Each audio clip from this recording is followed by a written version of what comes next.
personalisht e kam mbështetur dhe mbështes SPAK-un në punën që është duke bërë në luftën kundër krimit dhe korrupsionit në vend, por për sa i përket pjesës informimit të publikut nga ana e gazetarëve, këtu duhet të them që kjo nuk është mënyra e dur, për një arsye shumë thjeshtë, sepse gazetari në fund ditës këtë punë ka, këtë profesion ka, që të informoj publikun. Për sa i përket rrjedhjes së informacioneve, pastaj kjo është, le të themi, pa aftësi edhe e SPAK-ut, pra që i rrjedhin informacionet dhe dalin në media dhe informohet publiku. Pra nuk mundet SPAK-u të thotë që shiko për këtë dosje ti merr edhe informo publikun, për këtë dosjen tjetër jo. Pra, kjo i bie pastaj është censur. Kjo i bie që ai prokurori ose kryeprokurori i SPAK-ut, përveç se bën rolin e prokurorit, po ka edhe rolin, le të themi, të një redaktori që vendos cili lajm të shfaqet publik dhe cili jo. Jo, absolutisht. Pra nuk mund të kemi dy standarde. Unë e di që ka çështje dhe dosje që janë sensitive për publikun, por nëse një person ka kryer krim dhe është hetim nga struktura e posaçme, duhet patjetër që publiku të informohet. Pra jo disa të informohen për disa çështje dhe disa jo. Absolutisht, le të themi, unë jam kundër kësaj. Pra, nëse një informacion shkon te gazetari, qoftë në rrugë zyrtare ose jo, absolutisht gazetari ka detyrë ta publikojë dhe të informojë publikun, se nëse nuk e bën këtë, i bie pastaj është thjesht, le të themi, një gjobvënës i radhës i cili bën pazare me informacionet për të dëmtuar një palë ose për të favorizuar një palë tjetër që e ka çështjen, le të themi, në shqyrtim nga SPAK-u. Si të duk raporti i Erion Veliajt me mediat nga përgjimet që dolën që ishin bërë gjatë periudhës që ai ishte dënuar me mas sigurimi gjykatë në shkallës parë dhe pastaj u prit vendimi gjykatës apelit dhe i kanë dalë biseda të cilat ai drejtohej bashortes tij, vllajt tij me porosi për mediat më të mëdha, për emisionet prime time kryesore, në të cilat jepte porosira si të bëheshin lajmet, jepte porosi ai shfaqen lajmet që ai deshte, dhe gjithashtu në mënyrë se si i drejtohej për Dibranin, për ministrin dhe për personazhe të ndryshëm me gjuhë tepër kërcënuese. Tani nuk kam vënë gjë që njerëzit merren me materialin, por nuk kanë marrë asnjëherë, ore si ka mundësi që një njeri i tillë të jetë kaq i rrezikshëm dhe si bën askujt përshtypje. Madje kam pyetur edhe një analist tek emisioni Zonë e Lirë, që ne kisha përpara, ai merri me procedurën ligjore që pse tek ky ka dalë informacioni më shumë, ka qenë i rrjedhshëm si indig, ndërkohë të tjerë nuk ka dalë kaq informacion, por ka dalë me pikatore të tjerë, ndërkohë që asnjë nuk merri me fuqinë që ka ky njeri dhe bëj fjalë për komandimin e mediave më të mëdha në vend, dhe personazheve të cilët kanë influencë të madhe. Ti vetë nga ana jote si e ke gjykuar këtë azmë? Normalisht zoti Gupi gjë më turpshme. Dhe është turp që Tirana është qeverisur këto 3 mandate nga një njeri i tillë që ka pasur postin e kryetarit bashkisë. Këto fakte që kanë dalë së fundmi për zotin Veliaj tregojnë që ai jo që ka kryer le të themi korrupsion dhe ka pasur një grup të strukturuar kriminal, por këtë gjë që ai e ka bërë me taksat dhe me lekët e qytetarëve me tenderat, e ka bërë dhe me median.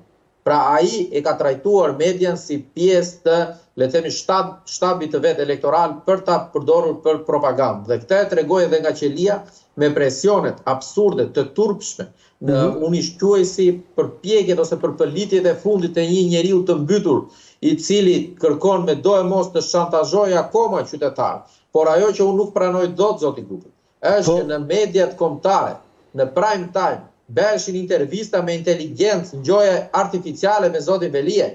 Pra, një person i cili akuzohet për korrupsion është mbrapa hekurave sot. Pra, le të themi, është në situatën e tij më të vështirë ku akuzohet për korrupsion. Ti ta shfaqesh në prime time për t'i pastruar imazhin, për çfarë bëhet kjo zot? Kjo do të thotë që ti ke marrë urdhër nga kryetari i bashkisë ose media e cila e servir këtë nuk është gjë tjetër veç se pjesë e propagandës së këtij personi. Pra si mundet tani me inteligjencë artificiale? Çfarë është kjo? Për çfarë bëhet kjo? Pra këtu le të themi kemi ngritur një sistem ku mediat shpesh herë kanë qenë financuara nga Bashkia e Tiranës me tenderat që marrin, me reklamat që marrin. Dhe tani ato kanë qenë përballë faktit edhe nga presioni edhe nga i zotit Veliaj, pikërisht për të bërë çfarë ai do për të pastruar imazhin. Por zoti Veliaj dhe gjithë mediat duhet ta kenë qartë që nuk ka inteligjencë artificiale dhe le të themi asnjë lloj interviste që mund t'i bëhet ati në këtë moment që t'ja pastroj imazhin, pasi ai është mbrapa hekurave dhe do mbahet mend si kryetari i bashkisë i cili e vodhi qytetin dhe shpresoj që do marrë dhe dënimin më maksimal të mundshëm për të frenuar edhe ata persona të tjerë që janë të ngjashëm ose edhe më keq si zoti Veliaj, por akoma nuk i ka ardhur radha në SPAK që t'japin përgjegjësi dhe të kthejnë dhe duhet kemi edhe një konfiskim të çdo qindarke që është marrë qytetarëve, sepse ato lekët e fustaneve që ka marrë bashkëshortja e zotit Veliaj, ato janë lekë që mungojnë për një rrugë, që mungon lagjen time atje, që mungon një shkollë, një kopësht e gjitha me radhë. Pra, këto raste duhet bëhen mësim për çdo zyrtar që është në politikë ose aspiron që nëse abuzon me besimin e qytetarëve edhe i vjedh, duhet të ndëshkohen, le të themi, maksimalisht në mënyrë që të mos përsëritet dhe të bëhet mësim edhe për të tjerët. Azmer, kush mendon që janë emrat që rrezikojnë, në qoftë se ke dëshirë t'i thuash, ose të cilët ti mendon që elitari po rrotullohet mbi kokat e tyre? Për shkak të fondeve të mëdha që menaxhojnë, për shkak të mënyrës si kanë bërë punët, ose për shkak të gjave të tjera që janë njolla nga e kaluara këtyre 12 viteve pushtet. Abuzimet më të mëdha në këndvështrimin tim, zoti Gupi, janë pikërisht në Ministrinë e Infrastrukturës dhe Energjisë. Po. Dhe personat përgjegjës që të drejtojnë dhe kanë drejtuar këto institucione, qoftë ministrinë, qoftë keshin, dhe institucionet e tjera në varësi të ministrisë, duhet të mbajnë përgjegjësi për dëmin ekonomik që i kanë shkaktuar këtyre institucioneve. Pra, kemi ministren e cila është paraqitur në SPAK, kemi zëvendës ministrin që është në SPAK, zotin Cenoklosi. Pra, ai ka qenë është dhe ish drejtori i atij. Nga ana tjetër, çfarë bën politika? I cili është dhe kandidat për deputet. Është dhe kandidat për deputet. Eksakt, po mundohet ta ricikloj, madje është edhe në zonën time elektorale. Pra, kandidon. Pra në listë të mbyllur. Pra, në listë të hapur. Dhe është një ndër personat i cili po mbështetet më shumë nga Ministria e Infrastrukturës, sepse në Fier nuk po bën fushat Partia Socialiste apo Rilindja, po bën fushat Ministria e Infrastrukturës dhe Energjetikës. Pra, institucionet në Tiranë, madje unë ju sfidoj ju si media, po të shkoni sot, është ditë e premte, është orar pune tani. Në për institucione nuk i gjen as drejtorët e drejtorive, as specialistët pjesën më të madhe, sepse janë të përqendruar në Fier për fushat. Dhe këtu kemi edhe një shkelje tjetër. Dhe SPAK-u duhet patjetër të veprojë. Nëse zoti Cenoklosi ka shkelur ligjin, duhet të arrestohet dhe të mbajë përgjegjësi para zgjedhjeve. Në të kundërt, le të themi, mund të jetë qytetari i lirë si çdo person tjetër. E njëjta gjë edhe për ministren Ballunku. Pra nuk mundet tani, pse kur do arrestohet, pasi të zgjidhet deputet. Pra çka kuptimi ka? Pra ke shkelur një detyrë të caktuar, ke abuzuar, ke apo nuk e fajin nda gjykata, por duhet të bash përgjegjësi dhe çfarë bën politika, mundohet të riciklojë. Pra, ti zotëria në SPAK edhe moralisht nuk duhet të jesh kandidat për deputet. Ç'është kjo? Pra, çfarë është partia tani për të mbrojtur ata të korruptorit? Pra, për të mashtruar qytetarët, unë nuk e di dhe jam i sigurt që qytetarët nuk do t'i mbështesin këta lloj kandidatësh. Pra, pse? Se zotëria ai që vjen kërkon votën, ai është i akuzuar, ka apo nuk ka faj është tjetër punë, është i akuzuar për korrupsion. Pra, ti do t'i japësh votën që të vjedhë prapë. Për çfarë arsye? E drejta Azmer, po problemi është se sondazhet e bëra gati në çdo lloj medie dhe kudo e nxjerrin Partinë Socialiste përsëri fituese. Dhe ajo që të bën përshtypje është si ka mundësi që pavarësisht skandaleve, figurave të tilla si zotëria dhe zonat të cilët ti përmende, po dhe shumë të tjerë, prapë është oferta e cila votohet më shumë, oferta politike e cila ka përqyeshmërinë më të madhe në këto anketime. Kjo mbetet për tu parë, zoti Gubi, sepse sot është hapur fushata zyrtarisht, madje mbas një muaj është data 11 maj dhe dita e zgjedhjeve. Dhe në ditën e zgjedhjeve kjo do ndahet. Për sa i përket sondazheve, normalisht qytetarët në këtë moment janë të prirur si në çdo zgjedhje të mbështesin atë parti që i duket që është më e madhe në sytë e tyre. Por realiteti do jetë krejt ndryshe në 11 maj, sepse qeveria Rama sot nuk ka një program të mirëfill. Qeveria Rama po thot të njëjtat premtime që ka bërë në 2013, 2017, 2021. Dhe unë nuk besoj që qytetarët tanë, qytetarët e mi, do votojnë përsëri ta persona të cilët i kanë mashtruar 1 herë, 2 herë, 3 herë, 4 herë. Unë e di që në PR Partia Socialiste patjetër është shumë lart. Edhe le të themi edhe prandaj del edhe mirë edhe në sondazhe, por në realitet kjo nuk është se përkthehet, le të themi 100% ashtu si paraqitet në sondazhe apo në media, sepse zoti Rama thotë do t'ju jap pasaportën europiane. Ç'pa pasaportë europiane? Qytetarët nuk kanë ujë akoma 24 orë, po mos kesh depozita dhe pompë. Qytetarët nuk kanë drita në fshatra 24 orë. Ke në mes të Tiranës, në Fier, në fshatra, ke rrugët që janë të lëna rrugëve. Pra nuk ke një rrugë të bërë me standarde dhe ato që bëhen pas shiut parë, pas 5 muajsh ato prishen. Pra ne flasim Bashkimin Evropian. Bashkimi Evropian. Pra kur ne nuk kemi minimumin, ne kemi produkte, le të themi me pesticide. Nuk po dim ç'po ham. Pra kemi një institucion si AKU-ja që nuk funksionon. Ti tund pasaportën europiane. Pra ç'farë pasaportë europiane këtu? Ç'vot do t'i kërkosh qytetarëve? Pra ku kanë ikur 500.000 shqiptarë. Dhe nëse Partia Socialiste, qytetarët do ta votojnë përsëri në 11 maj. Unë ju garantoj që në datën 12 maj në rastin më të mirë situata do jetë si është sot. Pra kur nuk e kanë bërë Shqipërinë për 12 vite, mendon se do ta bëjnë vitet e ardhshme? Absolutisht jo. Dhe qartë. Asmer, duke qenë se sot çelet në mënyrë zyrtare, publike, ligjore, formale, fushata. Dhe sot kemi të bëjmë me një tubim i cili do jetë tubimi i Partisë Demokratike. Por kjo vlen për gjitha partitë që janë pjesëmarrëse në këto zgjedhje dhe një nga partitë është edhe Lëvizja Shqipëria Bëhet, në cilën ti aderon dhe je kandidat për deputet në qarkun e Fierit. Si shikon ofertat politike, qoftë tënden, qoftë partive të tjera, dhe cila mendon që është diferenca dhe kush mund të jetë koalicioni më i mundshëm post-zgjedhor? Patjetër. Në qoftë se Partia Socialiste nuk arrin të sigurojë shumicën e saj. Unë do t'i marr me radhë zoti Gupi. Po. Sot në çdo kandidat që është pjesë e koalicionit Nisma Shqipëria Bëhet, ku edhe unë përfaqësoj dhe jam kandidat në qarkun e Fierit, jam shumë i qetë vetëm për një arsye, sepse nuk më vjen turp dhe nuk më vjen zor kur i shikoj qytetarët e mi, bashkëshatarët e mi në sy dhe kur i flas për ofertën tonë politike dhe kur i kërkoj vota me pak fjalë. Sot do ishte turp po t'ishe pjesë e Partisë Demokratike dhe pjesë e Partisë Socialiste, sepse do kishe mbi supe barrën e atyre që e kanë vjedhur këtë vend, të cilën ne nuk e kemi. Pra, ne jemi me duart pastër. Pra, ne i kemi duart me kallo dhe e ngrem vetë ekonominë tonë familjare. Normalisht, Partia Demokratike është partia e cila nis edhe sot, le të themi zyrtarisht, fushatën, po me çfarë oferte?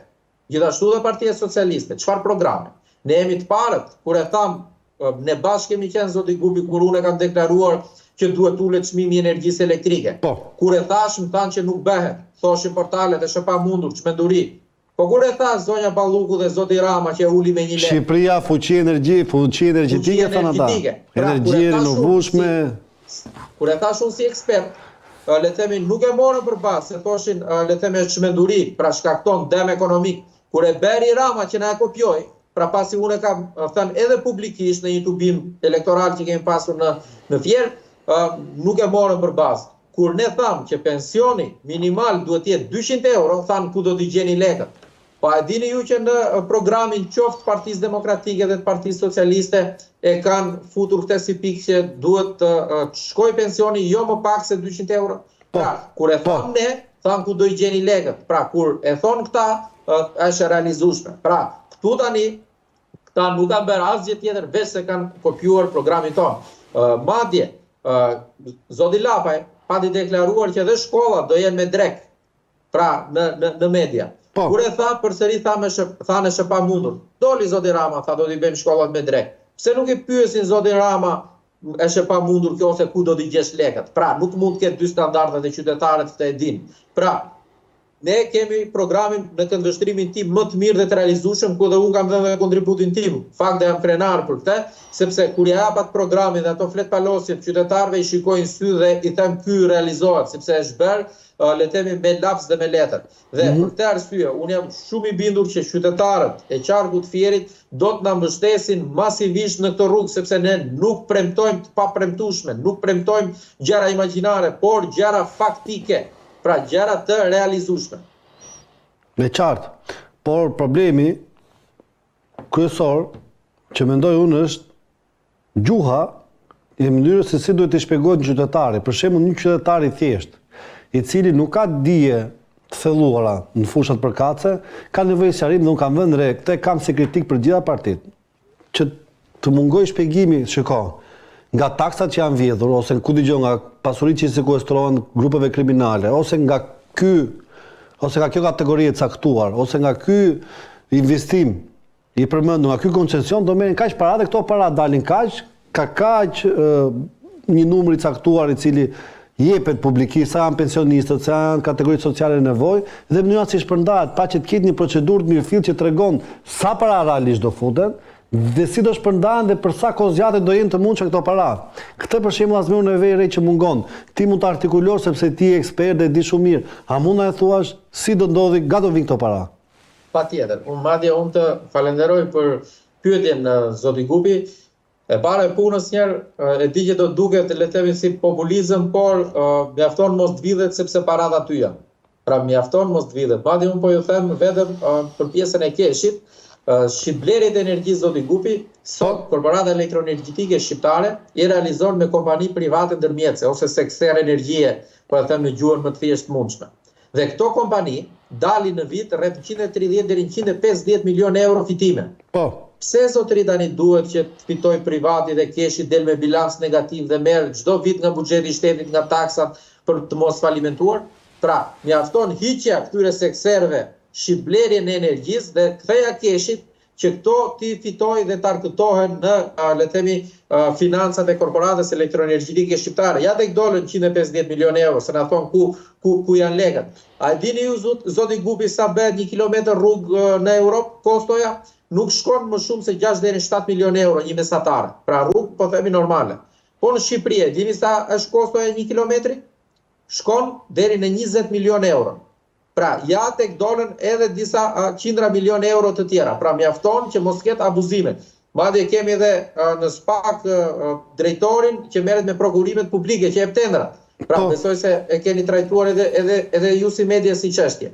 Pra, mjafton mirë menaxhimi i le të themi burimeve dhe ndërmarrjeve institucioneve, inspektoriateve në mënyrë eficiente, sepse legët aty janë, por legët vidhen i nderuar. Dhe normalisht to janë parashikuar për të bërë investime, për të kthyer tek qytetarët, në qoftë në formën e rritjes së pensioneve, ndihmës ekonomike dhe sociale, por edhe në investime direkte, në infrastrukturë, në shkolla, në kopshte, në rritjen e pagave dhe të personelit arsimor, mësuesve të gjitha me radhë. Pra, duhet të ketë një mirë menaxhim dhe të mos vidhet, ka një thjeshtësh. Azmer, do të bëj një pyetje drejt për drejt të qendrimit tënd. Nëse partia në cilën ti aderon dhe koalicioni ku ti aderon, pra Shqipëria bëhet. Mbas zgjedhjeve, po e supozojmë që merr 5 deputet ose deri në 10 deputet. Dhe si Partisë Demokratike, si Partisë Socialiste nuk mund të mjaftojnë mandatet e saj për të krijuar një koalicion për të formuar qeverinë. Vota jote do shkonte për njërin, për tjetrën apo për asnjë nga këto dy parti. Pra cila do ishte zgjedhja jote si deputet i ardhshëm, në qoftë se do duhej që në partinë tënde të votojë në lidhje me koalicionet postzgjedhore? Zoti Gupi, ky do ishte skenari ideal nëse zoti Rama nuk do formonte dot qeverinë, por as zoti Berisha po ashtu, unë nuk do votoja dhe nuk do përkrahja as njerin prej tyre. Do boja fort që vendi të shkonte në zgjedhje të parakoshme, sepse kjo nuk është një garë, një luftë, një sakrificë që ne po bëjmë për të bërë Edi Ramën përsëri kryeministër apo për të rikthyer përsëri Sali Berishën, sepse këta persona e kanë prur vendin në këtë gjendje. Pra, me abuzimet me fondet, me vjedhjet dhe me abuzimin e besimit qytetar. Dhe unë absolutisht nuk do të votoja dhe nuk do të mbaja në qeveri as Edi Ramën as zotin Berisha. Dhe për këtë arsye siguroj të gjithë votuesit e qarkut Fierit, të komplet zonës, të 6 bashkive të këtij qarku, që unë, si përfaqësues i tyre, absolutisht nuk do përkrahja as për den, as për sen, por do ta çonim vendin në zgjedhje të parakoshme.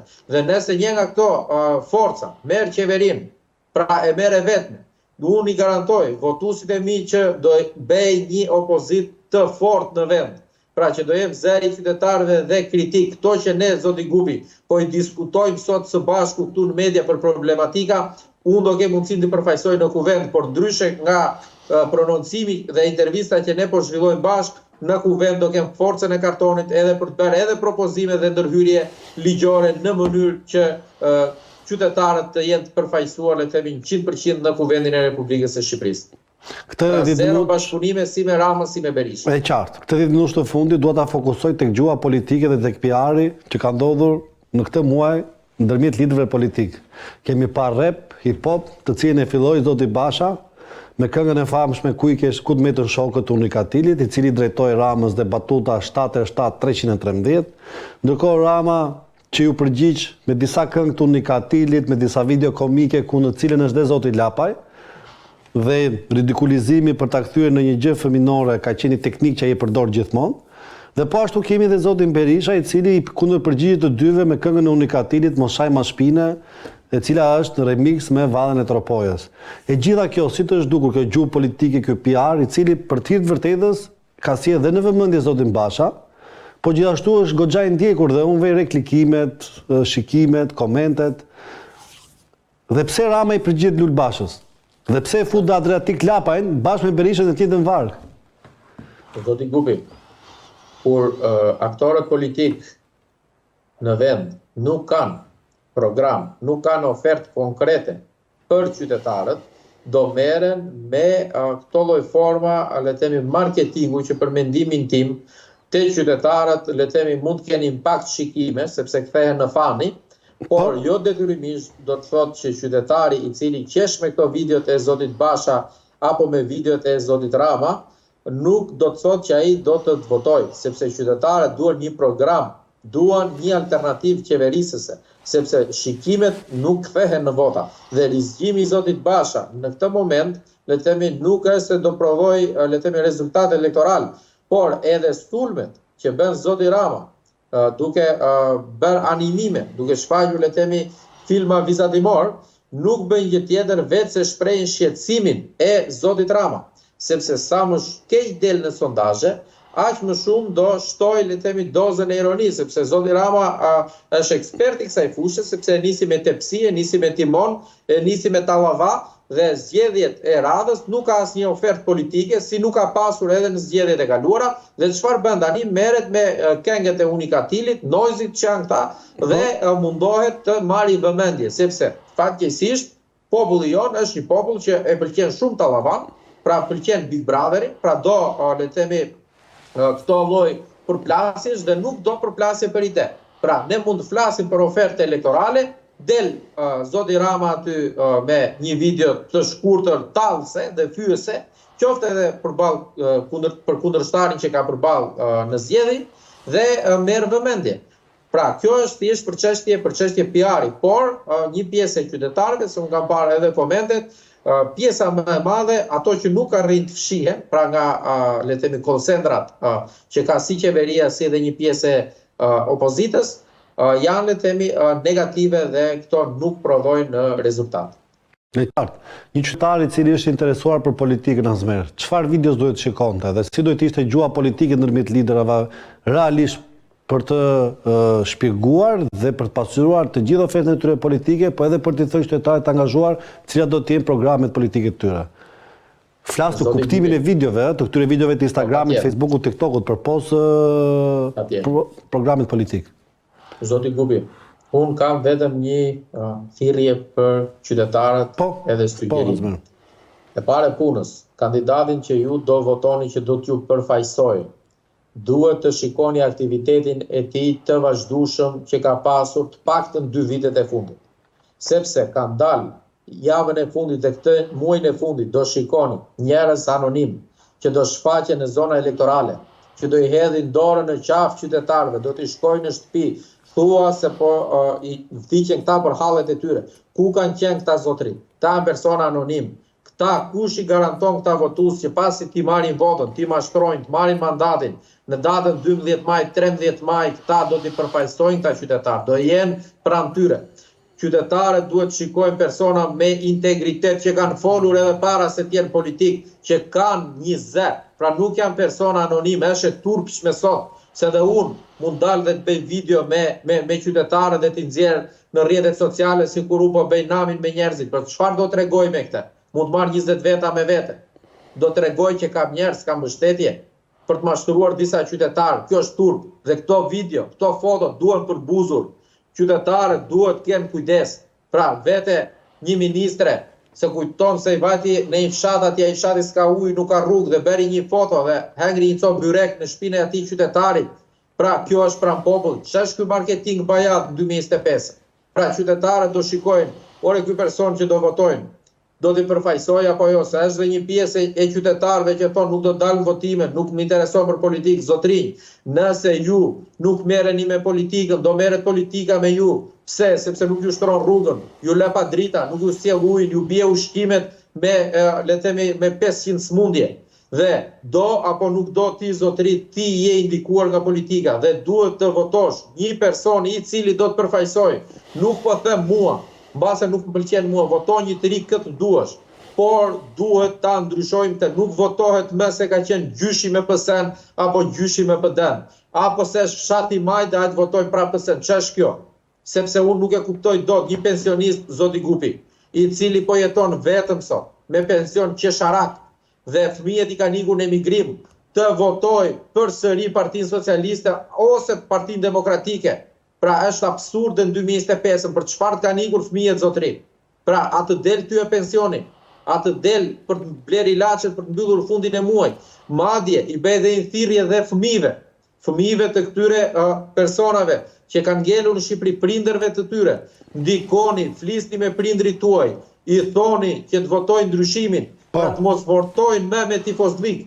Pra, ndikoni sepse varet fati i vendit, sepse nëse ne dështojmë, pra ne që jemi të rinj politik me ofertë të re politike, kësaj radhe ju garantoj që dhe për shumë vite në vendin ton situata do jetë akoma më keq, sepse do thonë provuan edhe ca profesionistë rinj, por njerëzit nuk i votuan dhe do kenë përsëri këta persona që i kanë si sot. Pra i kanë sot deputet, ku i kanë? Pra më thoni zoti Gupi për këto shqetësime që ne trajtuam sot me të drejtë, nga deputetët aktual kush ka ngritur zërin dhe ka dalë publikisht në media?